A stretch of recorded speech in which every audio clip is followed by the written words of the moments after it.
কোনোভাবেই থামছে না ইরান। আমেরিকা ও ইসরায়েলের চোখে চোখ রেখে যুদ্ধ চালিয়ে যাচ্ছে খামেনির উত্তরসূরিরা। ইরানের প্রতিশোধের আগুনে জ্বলছে গোটা মধ্যপ্রাচ্য। ট্রাম্প নেতানিয়াহুর পরিকল্পিত হামলার দাঁত ভাঙা জবাব দিতে এবার মরিয়া হয়ে উঠেছে সাহসী মুসলিম দেশ ইরান।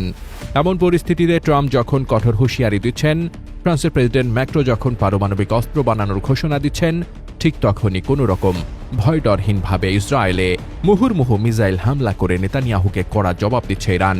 তবে এই যুদ্ধে যখন পারমাণবিক অস্ত্রের ঝনঝনানির কথা উঠছে, ঠিক তখনই ভয়াবহ কম্পনে কেঁপে উঠল ইরান।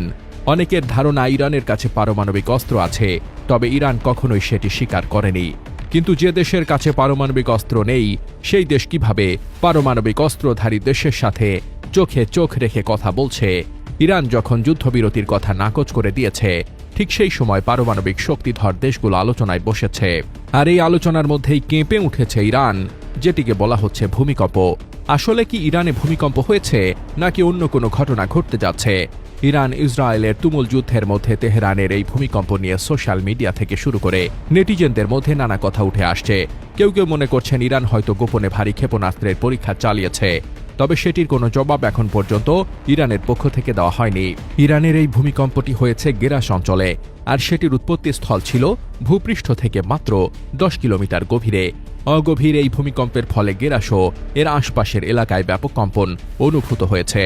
কম্পনটি যদিও মৃদু ছিল, তবে যুদ্ধবিধ্বস্ত পরিস্থিতির মধ্যে প্রাকৃতিক কম্পন স্থানীয় বাসিন্দাদের মাঝে সৃষ্টি করেছিল চরম আতঙ্কের। তবে এখন পর্যন্ত বড় কোনো ধরনের ক্ষয়ক্ষতি বা হতাহতের খবর পাওয়া যায়নি। এদিকে এই যুদ্ধে ইরানের পাশে থাকার ঘোষণা দিয়েছে চীন, আর চীনের এমন ঘোষণার পর থেকে ইরানের বিপ্লবী গার্ড বাহিনীর মধ্যে আরও বেশি ক্ষিপ্রতা দেখা গেছে।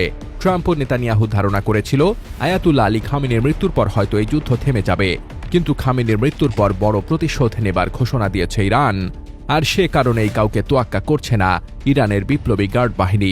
তবে কি ইরান এবং ইসরায়েলের এই যুদ্ধ তৃতীয় বিশ্বযুদ্ধে রূপ নিতে যাচ্ছে?